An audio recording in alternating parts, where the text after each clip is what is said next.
ஓஹியோவில் இருக்க கிளீவர்லேண்டு இங்கே 1934லேருந்து 1938 வரையும் கிட்டத்தட்ட 13 பேர் கொல்லப்பட்டிருக்காங்க.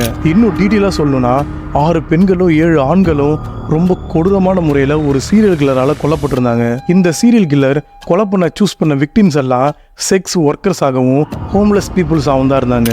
ஆல்சோ இவங்க கொலை பண்ணப்பட்டிருந்த விதம் பார்க்குறதுக்கு ரொம்பவே கொடூரமாக இருந்துச்சு. பிகாஸ் இவங்களோட டெட் பாடியிலலாம் தலை தனியாக கட் பண்ணப்பட்டிருந்துச்சு. இன்னும் சில டெட் பாடியிலலாம் தலையே இல்லாமல் தான் இருந்துச்சு. கொலை பண்ணப்பட்ட இந்த 13 பேரில் 3 பேரை மட்டும்தான் போலீஸால் ஐடென்டிஃபை பண்ண முடிஞ்சுது. இந்த கில்லர் கொலை பண்ணவங்களோட டெட் பாடியை துண்டு துண்டாக கட் பண்ணி தூக்கி போட்டு போயிட்டுருக்கா. ஆல்சோ எல்லா விக்டிமுக்கும் சேம் பேட்டர்னை ஃபாலோ பண்ணி தான் கொலை பண்ணியிருக்கா. அங்கே இருந்த மக்கள் இந்த கில்லருக்கு வச்ச பேர் Cleveland torso killer or mad butcher Kingsbury run. இந்த கேஸ் அமெரிக்காலே ரொம்ப முக்கியமான அன்சால்வ்டு மிஸ்ட்ரியாக தான் இன்றைக்கி வரையும் இருக்குது. ஆனால் ட்விஸ்ட் டீம் 2 மேஜர் சஸ்பெக்டோட இந்த கேஸில் யார் கில்லர்ன்றதை இன்றைக்கி நம்ம கண்டுபிடிக்கலாம். வீடியோவை ஸ்கிப் பண்ணாமல் ஃபுல்லாக பாருங்கள். ஸோ இன்றைக்கி நம்ம பார்க்க போகிறது Cleveland torso killer with Mugil Raj. Let's get start.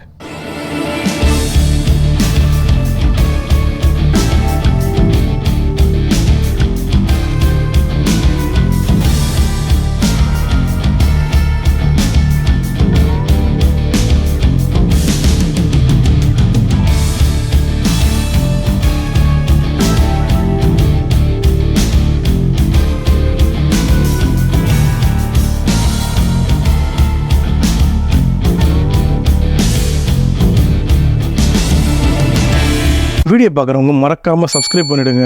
முக்கியமாக வீடியோ பார்க்குறவங்க லைக்ஸும் கமெண்ட்ஸும் அதிகமாக பண்ணுங்கள். அப்போ தான் என்ன மாதிரி ஸ்டார்ட் அப்போட வீடியோவை யூடியூப் நிறைய பேருக்கு ரெக்கமெண்டேஷன் பண்ணும்.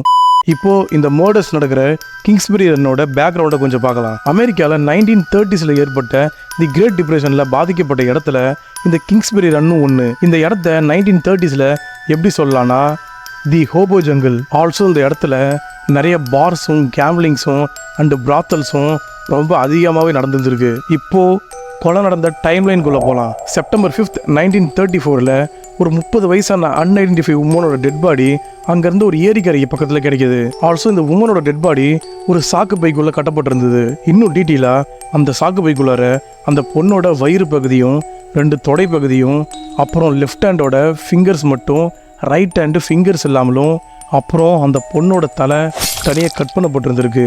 தென் அந்த பொண்ணோட உடம்பு ஏதோ மெடிக்கல் ப்ரிசர்வேஷனால் ப்ரிசர்வ் பண்ணப்பட்டிருந்திருக்கு. இது நடந்து கொஞ்ச நாள்லேயே செப்டம்பர் 23 1935 செகண்ட் விக்டிமான எட்வர்ட் ஆண்டர்ஸே என்ற 28 வயசான ஒரு ஆணோட டெட் பாடி அங்கேருந்து ஒரு ஹில் ஸ்டேஷனில் கிடைக்கிது. ஆல்சோ இந்த டெட் பாடி பிளட்டாலவே ஃபுல்லாக சோக் பண்ணப்பட்டிருந்திருக்கு. தென் இந்த டெட் பாடியில் தலை தனியாக கட் பண்ணப்பட்டிருந்திருக்கு. தென் இந்த டெட் பாடி ஃபுல் நேக்கடா உடம்புல ஒட்டு துணி கூட இல்லாமல் இருந்திருக்கு. இன்னும் க்ரூயலாக இந்த மென்னோட பிறப்புறுப்பு உயிர் இருக்கும் போதே கட் பண்ணப்பட்டிருந்திருக்கு. தென் இந்த பையனை கயிறை வச்சு கட்டி டார்ச்சர் பண்ண மாதிரி கையில் பேர்ன் மார்க்ஸ்லாம் இருந்திருக்கு. ஆல்சோ இவன் பாடியும் கெமிக்கல் ப்ரிசர்வேஷன் பண்ணப்பட்டிருக்கு. பொதுவாகவே சீரியல் கில்லர்னா ஒன்று டெய்லி பேசிஸில் கொலை பண்ணுவாங்க, இல்லைனா அவங்களே ஒரு டேட்டை ஃபிக்ஸ் பண்ணி சீக்வன்ஸாக அதில் கொலை பண்ணிட்டு வருவாங்க. ஆனால் இப்போ தேர்டாக கிடைச்ச டெட் பாடி சேம் டேவே கிடச்சிருக்கு. அதாவது செகண்ட் டெட் பாடி கிடைச்ச அந்த சேம் டேவே இந்த 3வது டெட் பாடி கிடைச்சிருக்கு. ஆல்சோ இந்த டெட் பாடி 40 வயசான ஒரு அன்ஐடென்டிஃபை மேலோடையது. இந்த டெட் பாடிலையும் தலை தனியாக கட் பண்ணப்பட்டிருந்தது. ஆல்சோ இந்த டெட் பாடியும் மெடிக்கல் ப்ரிசர்வேஷன் பண்ணப்பட்டிருந்திருக்கு. ஜான்வரி 26 1936 4th விக்டிமான ஃப்ளோரன்ஸ் பொலிலான்ற ஒரு விமனோட டெட் பாடி அங்கேருந்த மேனுஃபேக்சரிங் கம்பெனி பக்கத்தில் ஒரு பேஸ்கெட்குள்ளார அவங்களோட தலையையும் கையையும் மட்டும் தனியாக கட் பண்ணி அந்த பேஸ்கெட்குள்ளே வச்சு அதில் ஒரு நியூஸ் பேப்பரில் சுத்தப்பட்டிருந்திருக்கு. இந்த ஃப்ரான்சிஸ் பொலிலோ அங்கே இருக்க ஒரு பாரில் வெயிட்டராகவும் இருந்திருக்காங்க. தென் அவங்க ஒரு செக்ஸ் ஒர்க்கராகவும் இருந்திருக்காங்க. ஆல்சோ இந்த பாடியிலையும் தலை தனியாக கட் பண்ணப்பட்டிருந்திருக்கு. அகெயின் இந்த பாடியும் மெடிக்கல் ப்ரிசர்வேஷன் பண்ணப்பட்டிருந்திருக்கு. ஜூன் 5th 1936 5th விக்டிமான ஒரு அன்ஐடென்டிஃபை மேனோட தலை மட்டும் தனியாக கட் பண்ணப்பட்டு ஒரு ஃபேண்ட்டுக்குள்ளார சுத்தப்பட்டு கிடந்திருக்கு. எங்கடா தலை மட்டும்தான் இருக்குது, பாடியை மட்டும் காணும்னு தேடி பார்த்தா அந்த தலையோட பாடி அங்கேருந்த ஒரு ரயில்வே ட்ராக்ல இருந்திருக்கு. ஆல்சோ இந்த ரயில்வே ட்ராக் பக்கத்தில் தான் போலீஸ் ஸ்டேஷன் இருந்திருக்கு. இதிலேருந்து கில்லர் போலீஸ்க்கு என்ன மெசேஜ் சொல்ல வரானா, எனக்கு போலீஸை பற்றிலாம் பயம் இல்லை. 6th விக்டிம் ஜூலை 22 1936 40 வயசான ஒரு அன்ஐடென்டிஃபை மேனோட அழுகி போன டெட் பாடி அங்கேருந்து ஒரு ஃபாரஸ்ட்டில் இருந்திருக்கு. அதை போய் இன்வெஸ்டிகேஷன் பண்ணதில் அங்கே தெரிச்சிருந்த ரத்தத்தோட விதத்தெல்லாம் பார்த்தா அந்த ஆண் அங்கே தான் கொலை பண்ணப்பட்டிருக்கணும். அப்படின்னு போலீஸ் சந்தேகப்படுறாங்க. மறுபடியும் செப்டம்பர் 10th 1936 ஒரு அன்ஐடென்டிஃபைட் மேனோட டெட் பாடி தலை இல்லாமல் கிடைச்சிருக்கு. அட்டாப்சி ரிப்போர்ட்ல தலை தனியாக கட் பண்ணப்பட்டிருந்திருக்கு. தென் அந்த தலை கட் பண்ணியிருக்க விதமும் இந்த பாடி பார்ட்ஸ் கட் பண்ணப்பட்டிருக்க விதமும் பார்த்தா கண்டிப்பாக கில்லர் ஒரு மெடிக்கல் நாலேஜ் இருக்க ஒரு ஹியூமன் அனாட்டமி தெரிஞ்ச ஒரு ஆளாக தான் இருக்கணும்னு போலீஸ் சந்தேகப்படுறாங்க. லோக்கல் நியூஸ் பேப்பர்லலாம் இந்த கேஸை பற்றி போலீஸ் தூங்குகிறதா அப்படின்னு எழுத ஆரம்பிச்சிருக்காங்க. உடனே போலீஸ்க்கு மேலிடத்துல இருந்து இந்த கேஸை பற்றி ஹை ப்ரெஷர் வந்திருக்கு. உடனே டிடெக்டிவ் பீட்டர் மொரிலோவும் டிடெக்டிவ் மார்டின் ஜெலன்ஸ்கியும் இந்த ஏரியாவில் ஒரு 1500 பேரை பிடிச்சி விசாரிக்கிறாங்க. இன்னும் டீப்பாக இந்த டிடெக்டிவ்ஸ் மாறு வருஷத்தில் அந்த ஏரியாவில் எதனா க்ளூ கிடைக்குமான்னு சுற்றி வராங்க. ஆனால் போலீஸ் எவ்வளோ தீவிரமாக இன்வெஸ்டிகேஷன் பண்ணாலும் நோ சஸ்பெக்ட் ஆர் க்ளூ. இப்போ அகெயின் டைம் லைனுக்குள்ளே போகலாம். அகெயின் February 23, 1937 8th விக்டிமான 20 வயசான ஒரு அன்ஐடென்டிஃபைட் உமனோட டெட் பாடி அங்கே இருக்கிற ஒரு ஏரிக்கரையில் கிடைக்குது. தென் June 5th, 1937 9th விக்டிமான ரோஸ் வால்ஃபேல்ன்ற ஒரு டெட் பாடி அங்கே இருக்க ஒரு ஆற்றுல கிடைச்சிருக்கு. இந்த டெட் பாடியில் ஸ்கின் ஃபுல்லாக பீல் பண்ணப்பட்டு வெறும் ஸ்கல் மண்டவோடு எலும்பு கூடு மட்டும் ஒரு சாக்குக்குள்ளார சுத்தப்பட்டிருந்திருக்கு. அகைன் July 6th, 1937 10th விக்டிமான ஒரு 30 வயசான அடையாளம் தெரியாத ஒரு ஆணோட டெட் பாடி அங்கேருந்து ஆற்றுல கிடைச்சிருக்கு. இந்த டெட் பாடியில் ஹார்ட் ஃபுல்லாக கட் பண்ணி வெளியே எடுக்கப்பட்டிருந்திருக்கு. தென் இந்த டெட் பாடியோட வயிற்றுக்குள்ளார ஒரு இன்டர்னல் ஆர்கன்ஸ் கூட இல்லை. தென் April/May 1938 11th விக்டிமான ஒரு அன்ஐடென்டிஃபைட் பொண்ணோட டெட் பாடி கிடைக்குது. ஆனால் இந்த டெட் பாடியில் ட்ரக்ஸ் இன்ஜெக்ட் ஆயிருக்கு. ஸோ ஒன்று அந்த உமனும் இந்த கில்லரும் சேர்ந்து ட்ரக்ஸ் யூஸ் பண்ணியிருக்கணும், இல்லைன்னா அந்த கில்லர் இந்த உமனை கடத்துறதுக்காக ட்ரக்ஸ் யூஸ் பண்ணியிருந்திருக்கணும். டெய்லியும் இந்த ஊரில் மர்டர்ஸ் அதிகமாகிட்டே இருக்கிறதால மேயர் ஹெரால்டு பியூசன் சேஃப்டி டைரக்டரான எலியட் நெஸ்ஸை இந்த கேஸில் இன்வெஸ்டிகேஷன் ஆஃபீஸராக அப்பாயின்மெண்ட் பண்ணுறாரு. எலியட் நெஸ் சிங்கம் சூர்யா மாதிரி இவர் ஏகப்பட்ட கேஸில் இன்வால்வ் ஆகி கிரிமினல்ஸை ஜெயிலுக்கு அனுப்பிச்சிருக்காரு. எலியட் நெஸ் டிபார்ட்மெண்ட்டில் லா என்ஃபோர்ஸ்மெண்ட் லெஜெண்ட் அப்படின்னு தான் கூப்பிடுவாங்க. நெஸ் அந்த டைமில் சேம் ஃபயர் அண்ட் போலீஸ் டிபார்ட்மெண்ட்டில் சேர்த்து வேலை பார்த்துருக்காரு. Last மர்டரான 12th and 13th victim பற்றி பார்க்கலாம். August 16, 1938 2 டெட் பாடி தலை இல்லாமல் அங்கே இருக்க ஸ்ட்ரீட்டில் கிடைச்சிருக்கு. ஆல்சோ இந்த டெட் பாடி எலியட் நெஸ் பார்க்குற மாதிரி அங்கே இருக்கிற விண்டோக்கு ஆப்போசிட்டில் இருந்திருக்கு. இதில் டென்ஷனான ஆஃபீஸர் நெஸ் 2 நாள் கழிச்சு August 18th, 1938 கரெக்டாக நைட்டு ஒரு 12 மணிக்கு 35 டிடெக்டிவ்ஸ் அண்ட் போலீஸ் ஆஃபீஸரோட அங்கே இருந்த ஹோபோ ஜங்கிள் அப்படின்ற ஒரு ஸ்லம்முக்குள்ளே பூந்து ஒரு 65 பேரை பிடிச்சி இன்வெஸ்டிகேஷன் பண்ணுறாங்க. ஆல்சோ இந்த இன்வெஸ்டிகேஷனில் போலீஸ் ஆஃபீஸர்ஸ் அங்கேருந்து வீடெல்லாம் கொளுத்திட்டு வந்திருக்காங்க. கில்லராவது 13 பேரை தான் கொன்னான். ஆனால் போலீஸ் ஆஃபீஸர்ஸ் பண்ண விஷயம் ரொம்ப பேடாகவே இருந்தது. இதுக்கு போலீஸ் என்ன எக்ஸ்பிளனேஷன் கொடுத்துருக்காங்கன்னா, மேல் இடத்துல இருந்து அந்த ப்ரெஷர்னால தான் நாங்கள் இப்படி பண்ணோம் அப்படின்னு சொல்லியிருக்காங்க. ஆல்சோ இந்த இன்சிடென்ட்டுக்கு அப்புறம் ஆஃபீஸர் எலியட் நெஸ்ஸை இறக்கமற்றவனும் கொடூரமானவனும் நியூஸ் பேப்பரில் தான் எழுத ஆரம்பித்தாங்க. மர்டர்ஸ் நடந்து 50 வருஷம் கழிச்சு இந்த கேஸில் இன்ஸ்பயர் ஆன கேஸ் எக்ஸ்பர்ட் ஜேம்ஸ் பேடல் என்ன சொல்லியிருக்காருன்னா, இந்த ரெய்ட் நடத்தப்பட்டது அங்கே இருக்க ஹோம்லெஸ் பீப்புளுக்கு எதுவும் ஆகிடக்கூடாதுன்னு தான். பிகாஸ் கில்லர் இந்த ஹோம்லெஸ் பீப்புள் இருக்க ஒரு ஆளாக தான் இருக்கணும் அப்படின்னு போலீஸ் சந்தேகப்பட்டதால தான் இந்த ரெய்ட் நடத்தப்பட்டது.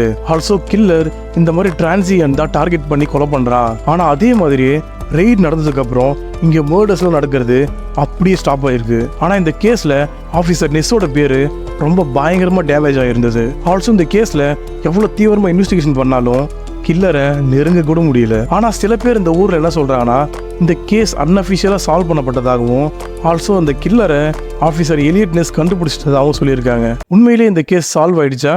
Let's dive into suspect. Suspect number 1 Frank Dolezal. இந்த 52 வயசான ஃப்ராங்க் டொலின்சா ஜூலை 1939 4th விக்டிமான பிரான்சிஸ் பொலின்சாவை கொலை பண்ணதா ஷெரீஃப் இவரை அரெஸ்ட் பண்ணுறாரு. பிகாஸ் இறந்து போன பொலிலவும் ஃப்ராங்க் டொலின்சாவும் அந்த டைமில் ரிலேஷன்ஷிப்பில் இருந்திருக்காங்க.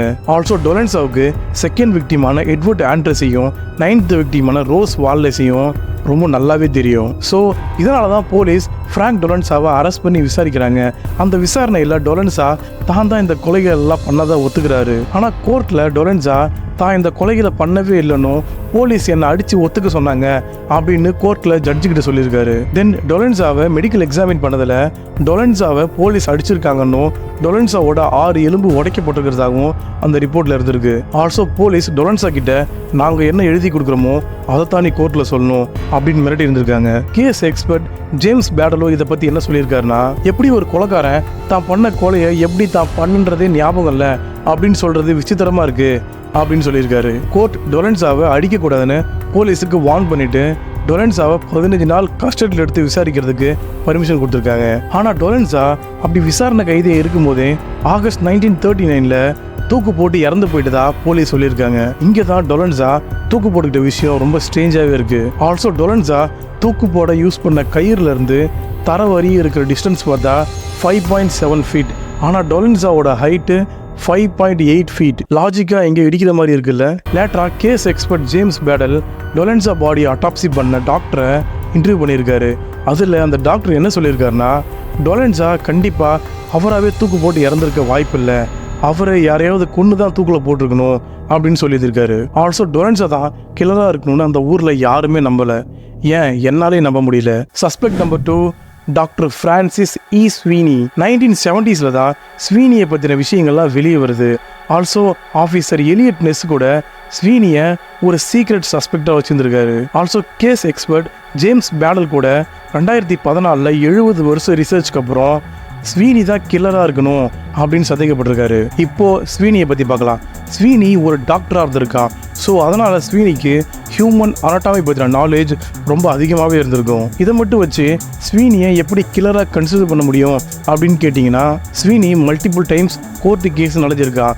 பிகாஸ் ஸ்வீனி அடிக்கடி தண்ணி அடிச்சுட்டு அவங்க ஒய்ஃபை போட்டு அடிக்கிறது, அப்புறம் அவங்க பசங்களை போட்டு அடிக்கிறது அப்படின்னு நிறைய ஃபிசிக்கல் வயலேஷன் பண்ணியிருக்கா. தென் ஸ்வீனி அவனோட டாக்டர் ப்ராக்டிஸை ஒழுங்காக பண்ணாமல் இருக்கிறது, ஸ்ட்ரேஞ்சாக திடீர்னு காணாமல் போகிறது, இப்படின்னு வியர்டாக நடந்திருக்கா. ஆல்சோ கடைசியாக நடந்த மர்டருக்கு அப்புறம் ஸ்வீனி ஒரு மென்டல் இன்ஸ்டிடியூஷனில் தன்னுடைய மென்டல் ஹெல்த் சரியில்லைன்னு சொல்லிட்டு ட்ரீட்மெண்ட் எடுத்து வந்திருக்கா. சஸ்பிஷியஸாக அதுக்கப்புறம் கில்லிங்லாம் உடனே ஸ்டாப் ஆகிருக்கு. Also Sweeney 1956 ஸ்கின்சோஃபேனியாவில் பாதிக்கப்பட்டிருந்திருக்கா. ஸ்கின்சோஃபேனியானா ஒரு வகையான brain related problem. 1938 officer Eliot Ness doctor Francis E ஸ்வீனியை ஒரு ஹோட்டலில் சீக்ரெட்டாக 10 to 14 நாள் வச்சு விசாரிச்சிருந்திருக்காரு. அந்த டைம் ஸ்வீனிக்கு லைட் டிடெக்டிங் டெஸ்ட்டும் நடந்திருக்கு. லைட் டிடெக்டிங் டெஸ்ட்னா யாருன்னா பொய் சொல்கிறாங்களா இல்லை உண்மை சொல்கிறாங்களா அப்படின்னு பார்க்குற ஒரு மிஷின். ஆனால் ஸ்வீனி இந்த டெஸ்ட்டில் ட்வைஸ் ஃபெயிலியர் ஆகிறாரு. ஆஃபீஸர் நெஸ்ஸால் ஸ்வீனியை இதுக்கு மேலே சீக்கிரட்டாக வச்சு விசாரிக்க முடியல. பிகாஸ் ஸ்வீனியோட கசினான மார்டின் இ ஸ்வீனி அந்த ஊரில் ஒரு பெரிய பொலிட்டீஷியனாக இருந்திருக்காரு.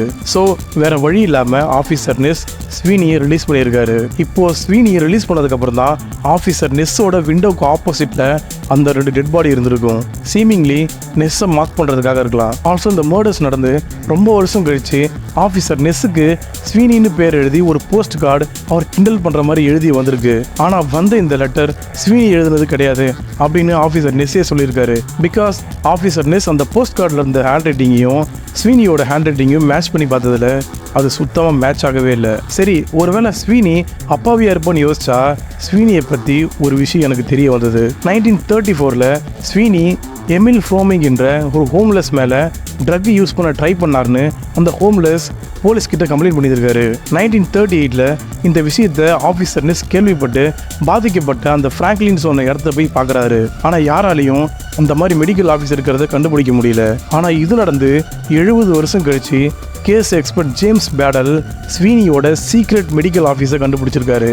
ஆல்சோ அந்த மெடிக்கல் ஆஃபீஸ்க்குள்ளார நிறைய ட்ரக்ஸும் பிளட் சாம்பிள்ஸும் இருந்திருக்கு. ஆனால் ஸ்வீனி எப்படி விக்டிம்ஸை அந்த ஆஃபீஸ் கூட்டு வந்திருக்க முடியும்? ஒருவேளை அப்படியே கூட்டு வந்தால் கூட கண்டிப்பாக யாராவது பார்த்துருப்பாங்க. ஆனால் அந்த மாதிரி யாருமே போலீஸ்கிட்ட இன்ஃபார்ம் பண்ணல. எஸ்ஐபி ஆஃபீஸர் டேவிட் கவுல் 1983 ஒரு விஷயத்தை கண்டுபிடிச்சிருக்காரு. எஸ்ஐபினா scientific identification bureau. Sweeney undertaker கூட ஒரு அக்ரிமெண்ட் போட்டிருக்காரு. இந்த அண்டர்டேக்கர் இல்லை, இந்த ஃபியூனரல் ஹோம்ஸில் பணத்தை எரிக்கிறது, புதைக்கிறது, இந்த மாதிரி வேலை பார்ப்பாங்க இல்லையா, அவங்கள தான் அண்டர்டேக்கர்னு சொல்லுவாங்க. ஸ்வீனி ஃபியூனரல் ஹோமுக்கு வர நிறைய அனாதை போனங்களை காசு கொடுத்து வாங்கிட்டு போயிருந்திருக்காரு. ஆல்சோ ஸ்வீனியோட மெடிக்கல் ஆஃபீஸும் ஃபியூனரல் ஹோமும் பக்கத்தில் தான் இருந்திருக்கு. ஆல்சோ இறந்து போன 13 விக்டிமில் 3 விக்டிம்ஸோட டெட் பாடி இந்த ஆஃபீஸை சுற்றி தான் இருந்திருக்கும். அங்கே இருக்க பாரில் ஸ்வீனியை பற்றி விசாரித்தப்போ கூட இந்த மாதிரி ஹோம்லெஸ் பீப்புளுக்கு ட்ரக்ஸும் ஆல்கஹால்ஸும் நிறைய ஆஃபர் பண்ணியிருக்காரு அப்படின்னு சொல்லியிருக்காங்க. பட் என்னதான் ஸ்வீனிக்கு ஆப்போசிட்டாக இவ்வளோ எவிடன்ஸ் இருந்தாலும் இதுக்கெல்லாம் சரியான ப்ரூஃப் இல்லைன்னு ஸ்வீனியை அரெஸ்ட் பண்ண முடியல.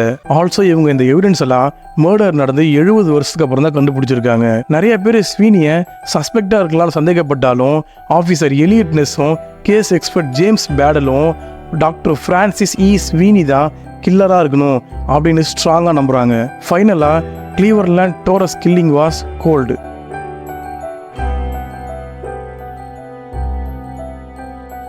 We will meet another interesting video. Bye.